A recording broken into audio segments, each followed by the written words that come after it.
Keith was 36 years old, a man whose hands told the story of his life. Calloused and sure they could diagnose the subtle hum of a failing HVAC compressor from 10 feet away. He earned $58,000 a year, a solid, honest living coaxed from the Atlanta heat. His world was his 2012 Toyota Camry, with 187,000 miles on the odometer, his small but meticulously kept bungalow in College Park, and the two women who lived inside it, his wife Vanessa and their 7-year-old daughter Zoe. On the afternoon of his 10th wedding anniversary, a day that began with a quiet promise in his heart, he would learn that the entire decade had been built on a foundation of lies, and his world was about to be demolished. He had left work 2 hours early, a rare indulgence that cost him $100 in overtime but felt worth $1 million. In the passenger seat of his Camry sat a bouquet of 24 blood-red roses, a $65 extravagance he justified with the milestone. 10 years. An entire decade of building a life. He remembered their first apartment, a cramped one-bedroom off Cheshire Bridge Road, where they'd eaten takeout on cardboard boxes and dreamed of a future that looked exactly like this. A house with a small yard, a child's laughter echoing from the back porch. He had no idea what was coming. What do you think is the most painful kind of betrayal? Is it the sudden shock? Or the slow realization that the person you loved never really existed?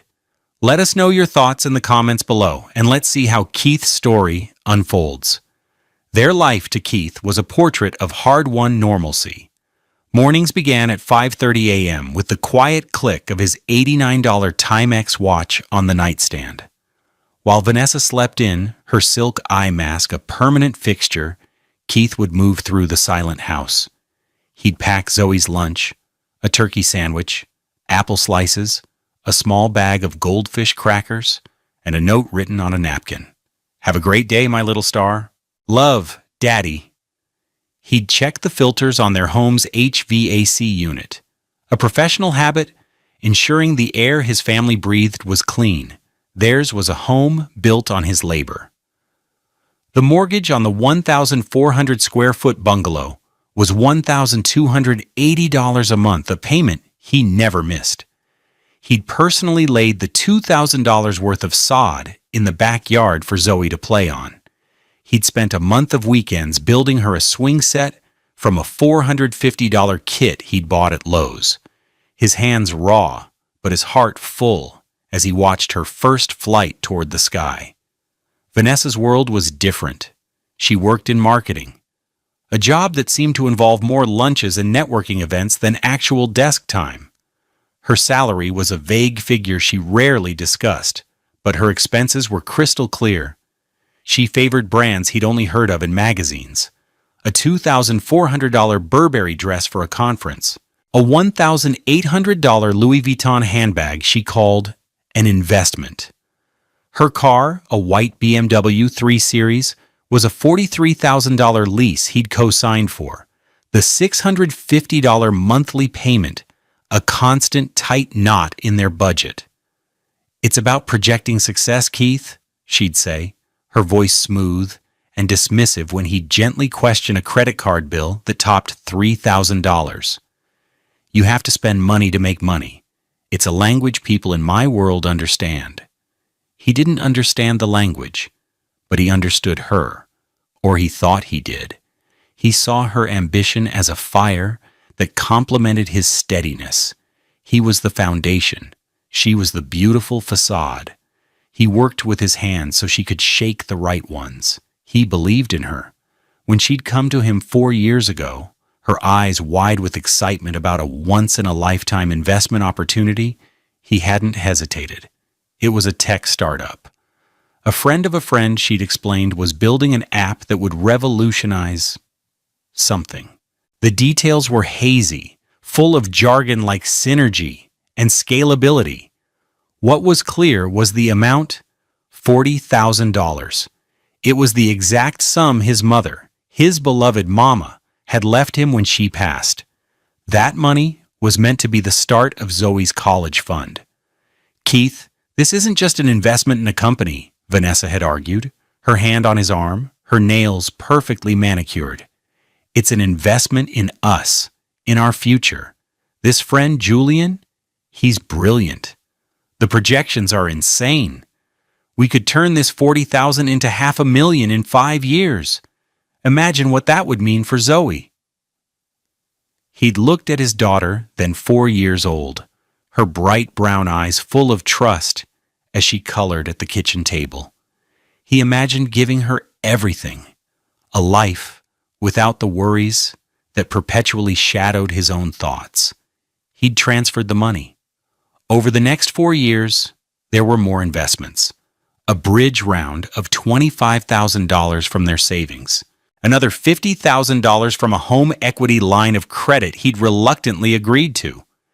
Each time, Vanessa was the passionate advocate, armed with sleek brochures and confident assurances. "It's just temporary liquidity, baby," she'd say, kissing his cheek. "The big payout is coming. You just have to trust me." He trusted her. He saw her long hours, her frequent business trips to Miami and New York, as sacrifices for their family. He'd handle Zoe, the school runs, the bedtime stories, the scraped knees. He was the rock. He was proud to be her rock. He just didn't realize she was systematically grinding him down to dust. The rain started at 3:41 p.m., a sudden Atlanta downpour that slicked the roads and blurred the world outside his windshield. Keith pulled into his driveway on Oakmont Drive at 3:47 p.m. Vanessa's BMW was there, which was a surprise. Her calendar had said networking lunch Buckhead until 5 p.m. He smiled. It was perfect. She'd come home early, too. Fate. He cut the engine and grabbed the roses from the passenger seat, the heavy scent of the blooms filling the car. He felt a tremor of nervous excitement, the same feeling he'd had on their first date a decade ago at a small cafe on Edgewood Avenue. He imagined her surprise, her smile that could light up a room. He walked up the stone path he'd laid himself, fumbling for his keys. The front door was unlocked. He stepped inside, the cool air of the house a welcome relief. The bungalow was quiet. "Vanessa?" he called out softly, not wanting to spoil the surprise. No answer. He heard a low murmur of voices coming from their bedroom at the end of the hall. She must be on a call. He tiptoed down the hallway, the worn oak floorboards groaning softly under his work boots. The bedroom door was slightly ajar. He peeked through the crack, ready to burst in with the flowers and a wide grin. But the scene inside froze him. Vanessa was standing by the window, her back to the door. Her phone was on the dresser, on speaker. A man's voice, smooth and confident, filled the room. "So the final tranche from the Series A investors comes through next week," the man was saying. "Another $2 million. We're golden, baby." "Oh, Julian, that's incredible." Vanessa's voice was giddy, a tone he hadn't heard in years. It was light, unburdened. "I knew you could do it." "We did it," the man corrected. "Your little contributions kept the lights on for the first 2 years. That $189,000 was the lifeblood." 189,000? The number slammed into Keith's chest, knocking the air from his lungs. It was a figure of impossible scale. It was his mother's inheritance, their savings, the equity from their home. It was Zoe's future. "Well, my husband's contributions," Vanessa said, and then she laughed. It was a sharp, cruel sound. "God, he is so wonderfully simple. He still thinks my business trips are for my actual job. He has no idea I've been in your loft in Buckhead half the week." The $410,000 loft Julian had bought last year, the one she'd described to Keith after a networking event there, marveling at the floor-to-ceiling windows and the view of the city. Glass towers, a world away from their small bungalow. Keith's hand, holding the roses, began to tremble. The thorns pricked his palm. "Doesn't he ever get suspicious?" Julian's voice asked. "Of what? That I'm cheating on him? Please." Vanessa's tone was dripping with disdain. "He works with his hands, Julian. He smells like coolant and sweat when he comes home. He thinks romance is remembering to take out the trash. He's stable, predictable, a good father. That's his purpose. He provides the cover story. The words were like physical blows.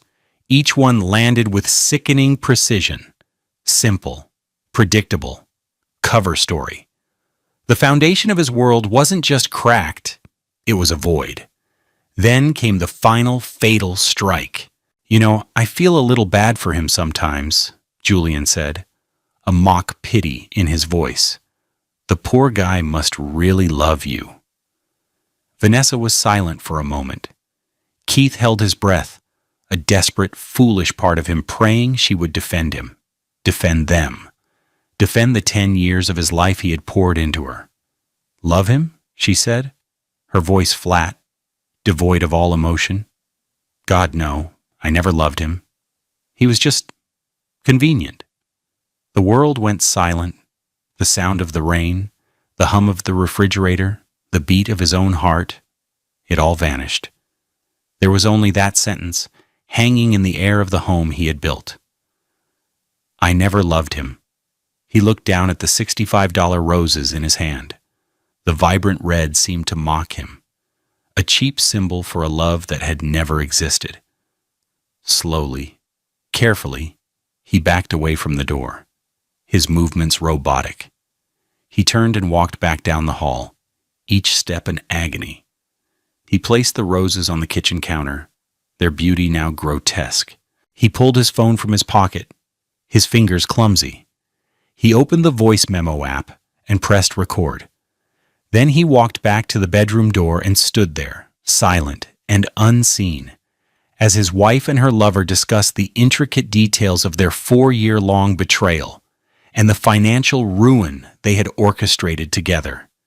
He recorded for 12 minutes and 47 seconds.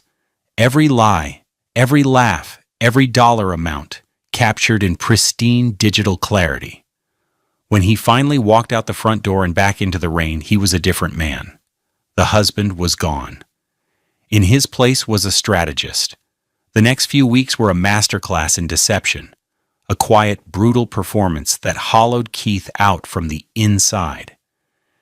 He had to become the man Vanessa described, simple, predictable, unseeing.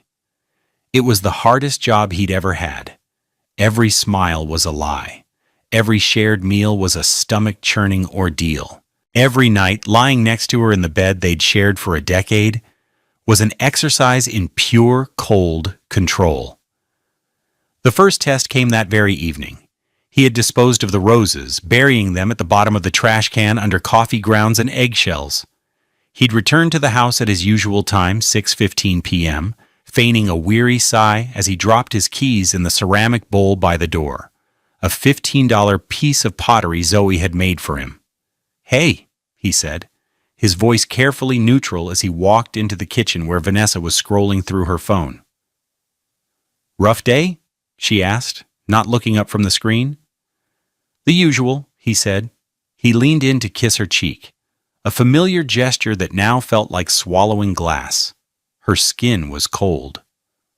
"Happy anniversary." She finally looked up, a flicker of surprise in her eyes. It was clear she'd forgotten. "Oh, right. Happy anniversary, baby." She gave him a quick, dismissive kiss. "I was so swamped today. I'm sorry I didn't get you anything." "It's okay," Keith said, and the lie was so profound it almost choked him. "We can celebrate this weekend." He was playing a part, and the audience of one had no idea the show was for her. He saw everything differently now. The past was no longer a collection of warm memories. It was a crime scene, and he was the forensic investigator. He remembered a conversation from 2 years ago, an argument, really.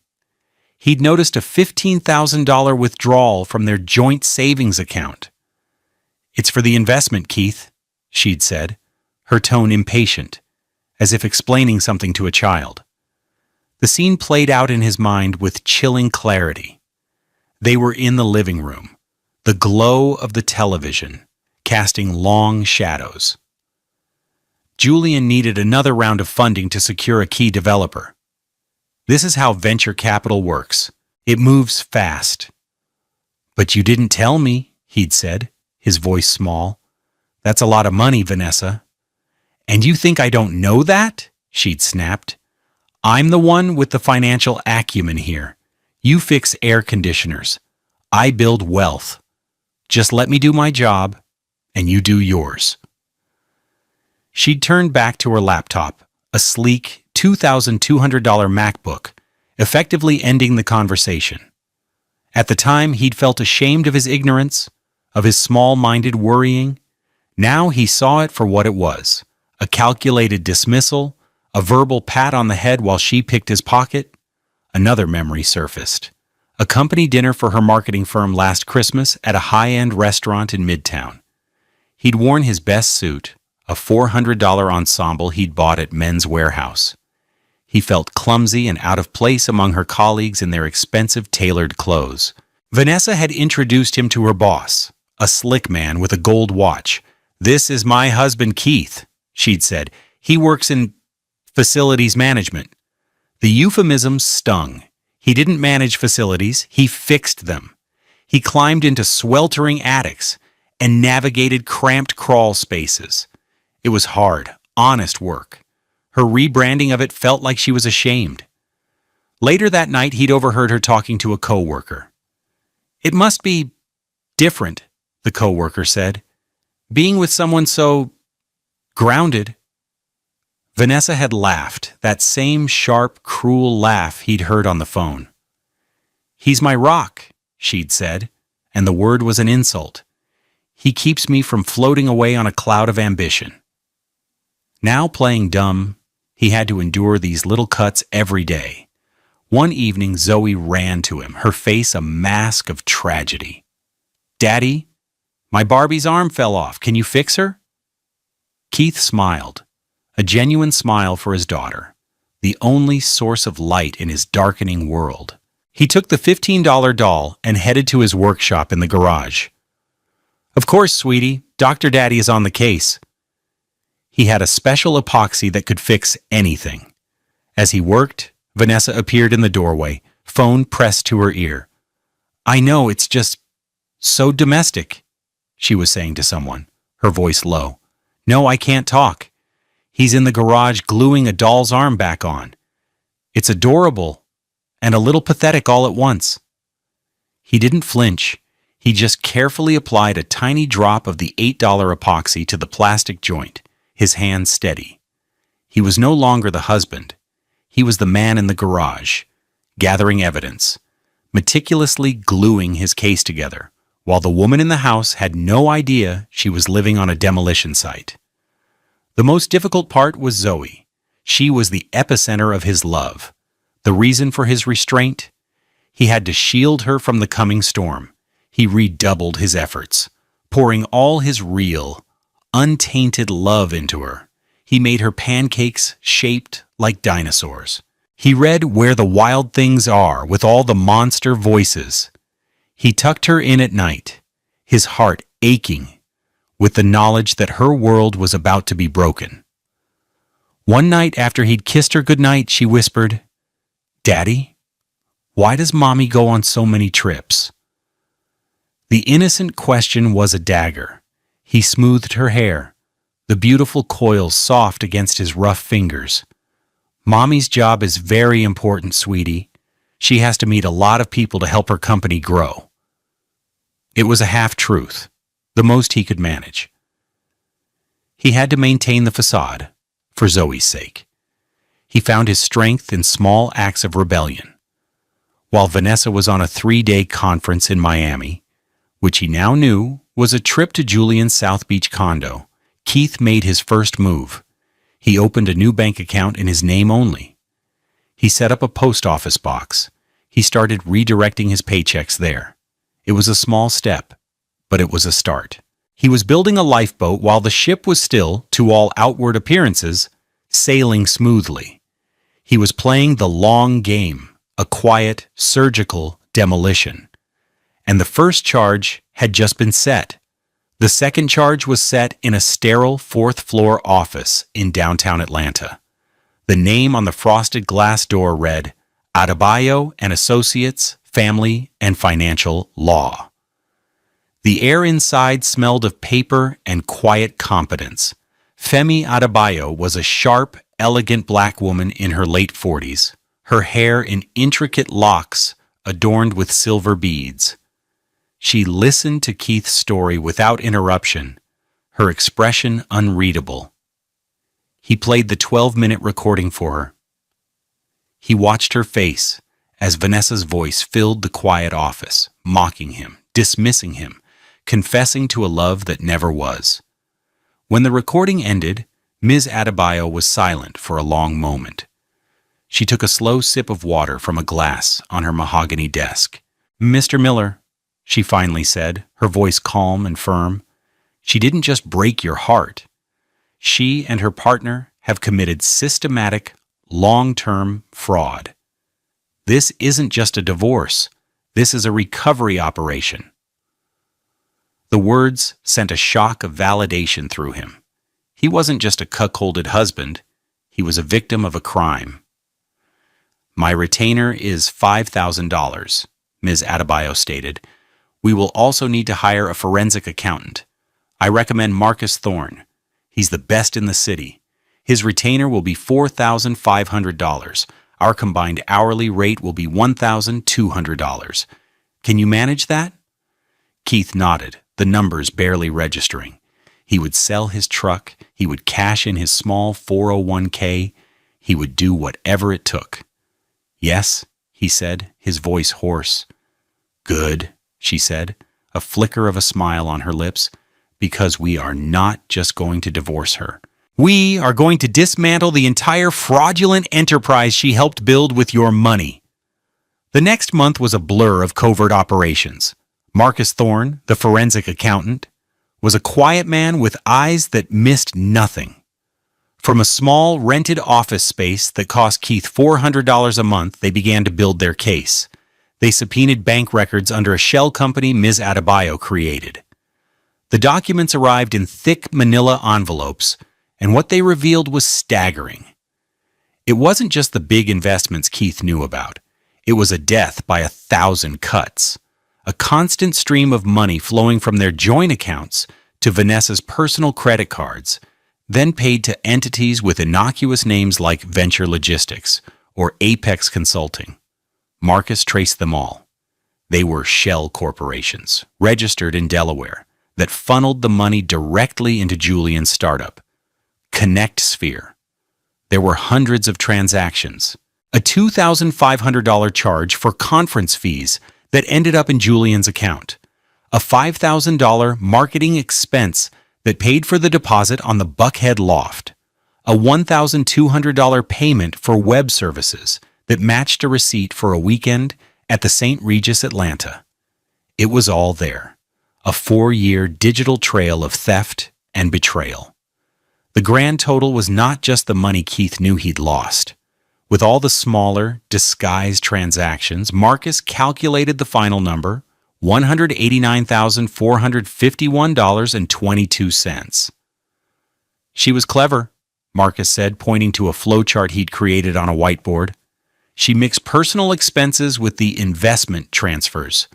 A $300 spa day here, a $1,500 plane ticket there.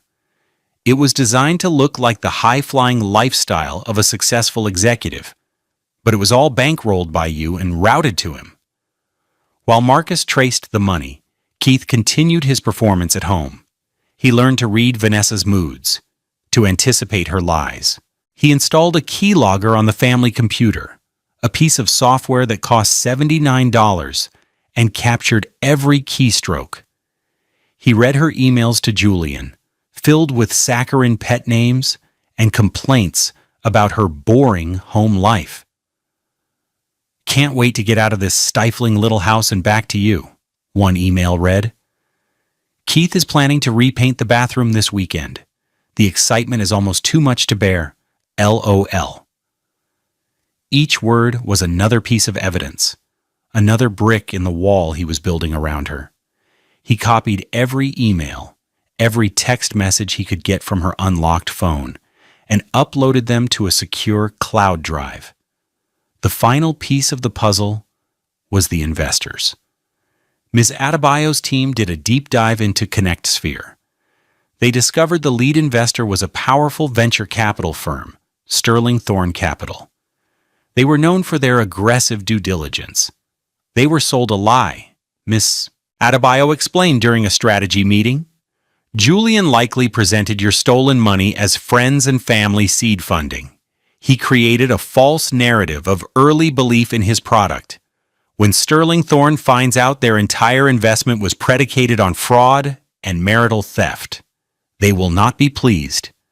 They will have a fiduciary duty to their partners to claw back every penny and likely pursue legal action to make an example of him. The plan was set. It was surgical. As the temperature of the operation demanded, it would be a coordinated strike. On a specific day, at a specific time, 2 packages would be delivered, one to Vanessa, one to Sterling Thorn Capital. The night before the strike, Keith tucked Zoe into bed. She was holding a small beaded bracelet she had made at school. "This is for you, Daddy," she whispered, her voice sleepy.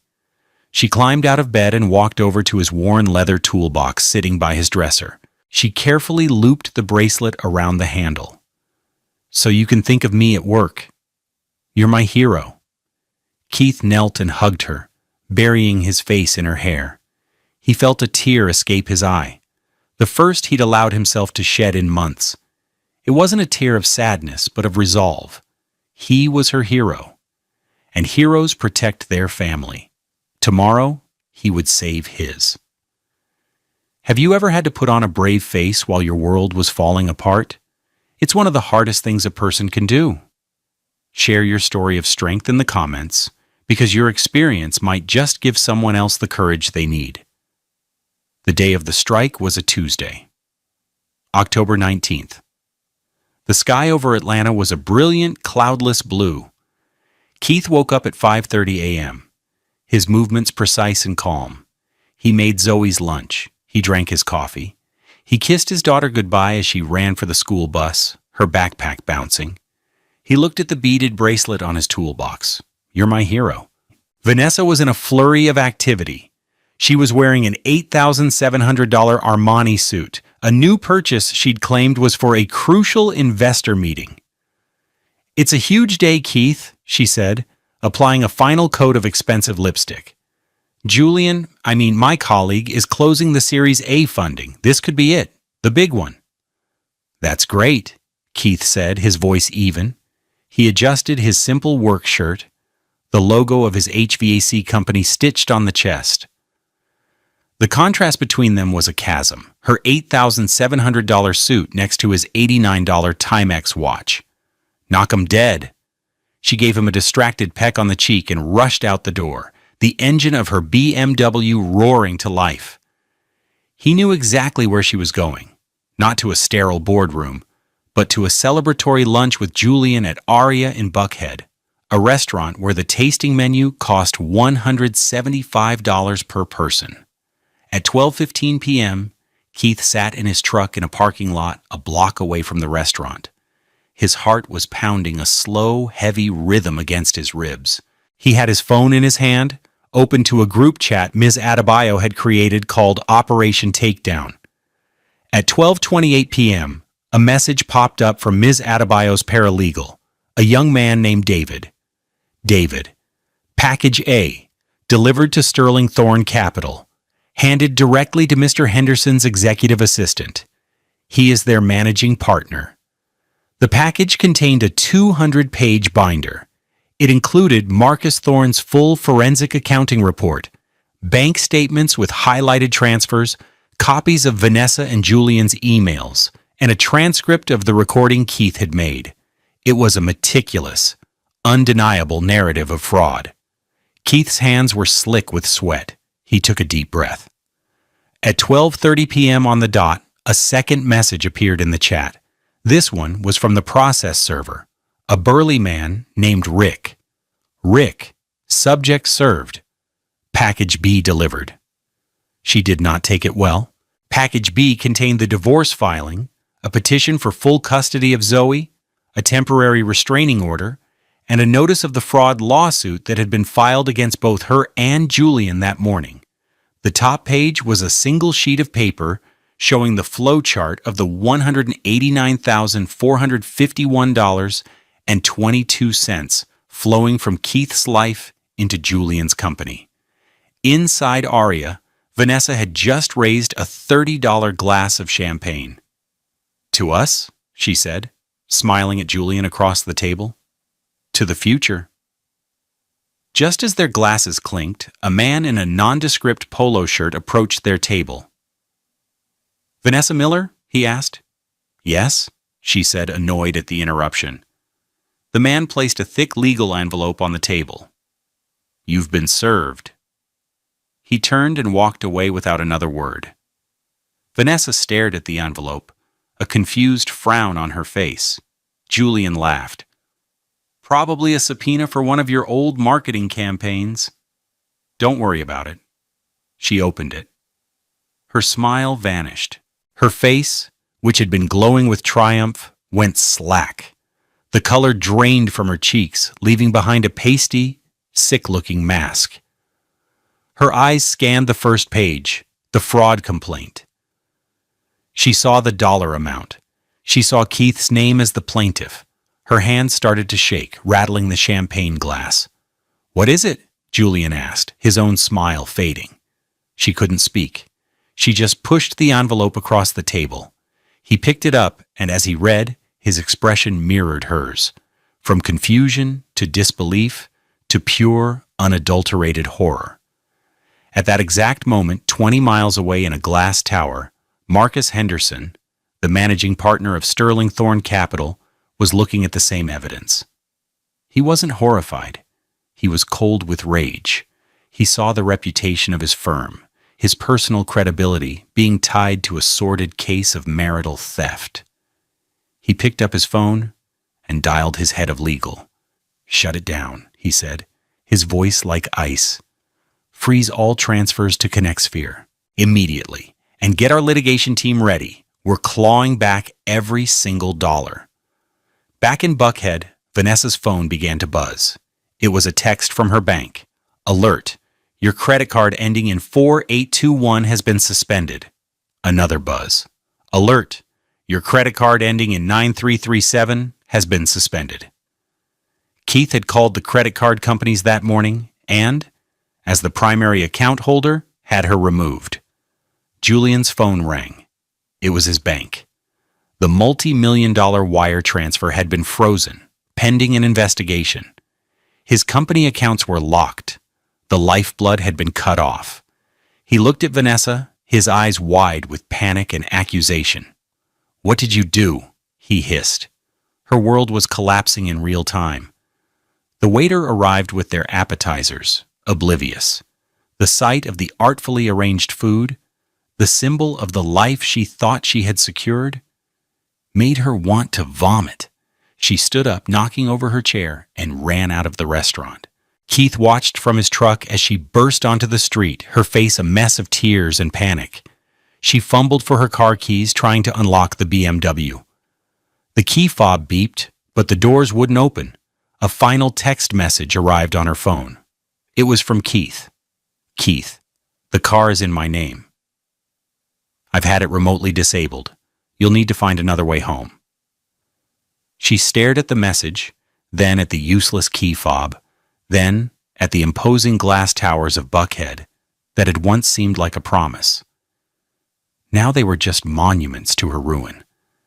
She let out a guttural sob, a sound of complete and utter defeat right there on the sidewalk. Keith put his truck in drive and pulled away, not looking back. The demolition was complete. The aftermath was a cascade of consequences, each one a direct result of Vanessa's own choices. The quiet surgical strike had severed every pillar of the life she had built on lies, and the entire structure came crashing down with breathtaking speed. First came the voicemails. Keith let them all go to his phone, saving each one as a piece of evidence. The first was angry and confused. Left at 12:47 p.m., just minutes after she'd fled the restaurant. "Keith, what the hell is this? What have you done? My cards are being declined. You call me back right now. This is some kind of sick joke. The second, an hour later, was pleading. Okay, Keith, baby. I don't know what you think you know, but we can talk about this. There's been a huge misunderstanding. Julian is just a friend, an investor. Please, just call me back. We can fix this. The third that evening was soaked in panicked tears. They froze everything, Keith. Sterling Thorne is suing us. Julian? Julian won't even answer my calls. He blames me for everything. I have nowhere to go. My key doesn't work at the house. Please, I'm sorry. Whatever you want, I'm sorry. But sorry was a currency that no longer had any value. The consequences enumerated themselves with brutal efficiency. 1. The money. The lawsuit from Sterling Thorne Capital was swift and merciless. They accused Julian and Vanessa of wire fraud and fraudulent inducement. Faced with overwhelming evidence, Julian immediately turned on Vanessa, claiming she had misled him about the source of the funds. The court placed a lien on all their assets. The $189,000 was gone, swallowed by legal fees and settlement costs. Julian's startup ConnectSphere folded within a month, its name a toxic asset. 2. The home. The restraining order was granted, barring Vanessa from the College Park bungalow. She was allowed one supervised visit to collect her personal belongings. Keith watched from the porch as she loaded a few boxes of designer clothes into the back of a $60 Uber. She looked small and lost without her armor of success. She had to move into a tiny, furnished apartment in Sandy Springs, a $1,300 a month space, paid for by her parents. 3. The job. News travels fast in the tight-knit Atlanta marketing community. The scandal of the lawsuit and the very public, very messy divorce made her radioactive. Her firm fired her, citing a morals clause in her contract. The woman who lived for networking was now an outcast. 4. The lover. Julian, in a desperate attempt to save himself, cut her off completely. He painted himself as a naive entrepreneur, duped by a manipulative woman. He changed his number and blocked her on all social media. The grand love affair, built on stolen money and shared contempt, evaporated the moment the money was gone. The $410,000 loft was sold to cover his legal bills. 5. And most importantly, the child. In the custody hearing, Ms. Adebayo presented the case with quiet, devastating precision. She didn't raise her voice. She simply laid out the evidence. The 4 years of financial deception, the diversion of funds meant for Zoe's future, the recorded proof of Vanessa's own admission that her family was just a cover story. She contrasted this with Keith's unwavering dedication as a father, providing school records, testimony from Zoe's teacher, and photos of a happy, well-cared-for child. The judge's decision was unequivocal.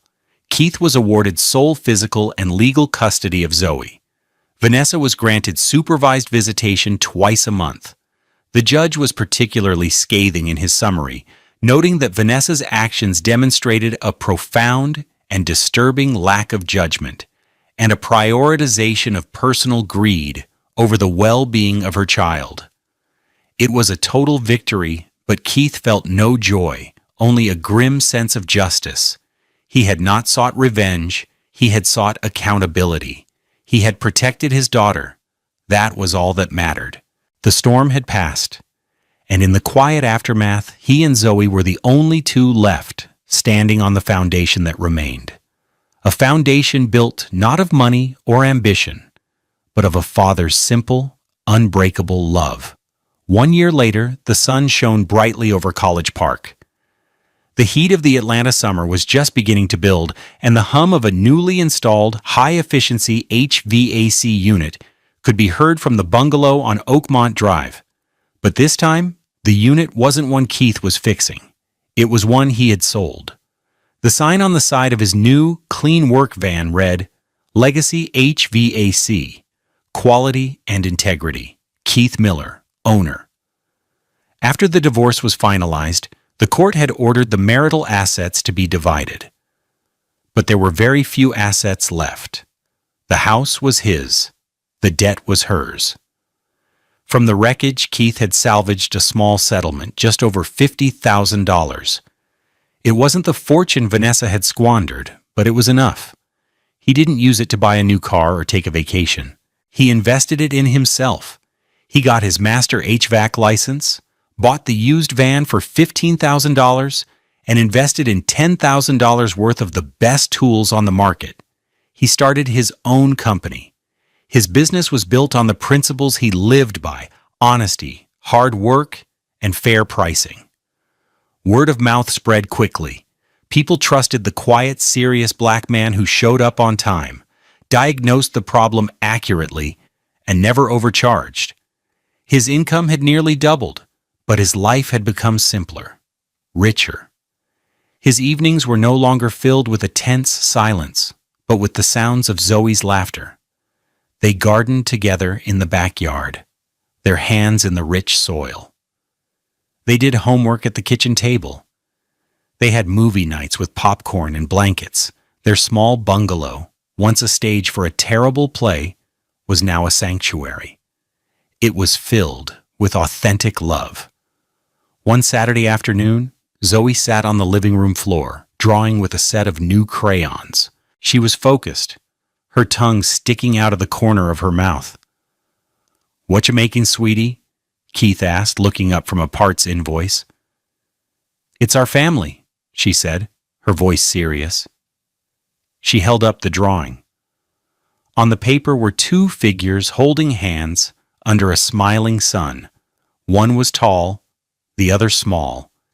She had used a dark brown crayon for their skin and a black crayon for their coily hair. "See?" she said, pointing with a small finger. "That's you, Daddy, because you're big and strong, and that's me. We're black people, and we're a family." Keith felt a familiar lump in his throat. He took the drawing and looked at it, his heart swelling. It was the most beautiful portrait he had ever seen. He saw his radiant skin, his neat hair, and Zoe's, full of life, captured by their daughter's loving hand. This was his true wealth. This piece of paper was worth more than all the money Vanessa had ever stolen. He received a letter from Vanessa a few months ago. It was a short, stilted apology, full of therapy speak about her poor choices and lack of self-worth. She was working as a waitress, she said, and was starting to understand the value of an honest day's work. He felt a flicker of pity for her, but nothing more. He forgave her, not for her sake, but for his. He had to release the bitterness to make room for the peace he was building. He wished her well, from a great distance. True wealth is not found in a bank account, a stock portfolio, or a luxury car. It's not about projecting an image of success. True wealth is integrity. It's the trust in a child's eyes. It's the peace of mind that comes from knowing you've built your life on solid ground, with your own two hands. It's the quiet satisfaction of being a hero, not to the world, but to the one person who matters most. What does true wealth mean to you? Has there been a time in your life when you had to redefine what success looked like? Share your story in the comments below, and let's continue to inspire each other to build lives of true value. Thank you for joining us on Love Beyond Pride.